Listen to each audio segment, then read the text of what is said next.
En fait, il y a 5 questions à poser quand on rencontre quelqu'un et qu'on est célibataire, bien sûr.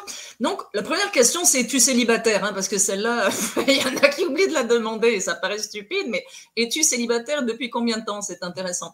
Mais la première question, c'est les relations avec les parents. Si les relations avec les parents étaient compliquées, ça sent la dépendance affective à plein nez. Manque de reconnaissance, affection, protection, il y a un manque de confiance, aïe.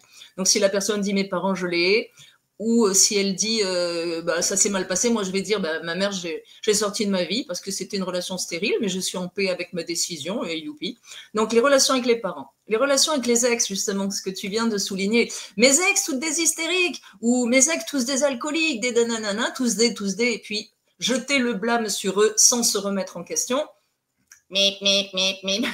Saurez-vous, ça veut dire que vous allez passer dans la même moulinette. La personne qui critique son ex, vous allez y passer aussi, hein, ça c'est sûr. Donc les relations avec les ex, et si la personne dit je suis en paix avec mes ex, bon je les vois plus parce que certains se sont mal comportés, mais je suis en paix, parfait.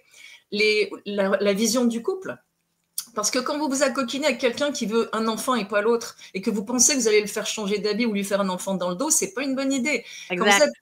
Quand vous êtes avec quelqu'un qui vous dit moi je veux pas vivre sous le même toit que la personne et que vous voulez, ça va pas être une bonne idée. Attention, la vision du couple c'est vraiment important. Et puis où se voit la personne dans 5 ans? Si la personne vous dit je me vois sur un beau voilier blanc dans les mers du Sud parce que dès que j'aurai ma retraite je m'en vais là, et puis que vous n'avez pas le pied marin, moi j'y vais pas, hein, je vous le dis tout de suite, je veux bien être sur un bateau mais à quai avec une coupe de champagne mais bien attaché, je vais pas en mer moi, non, je veux voir le coucher de soleil avec la coupe de champagne bien accroché au quai.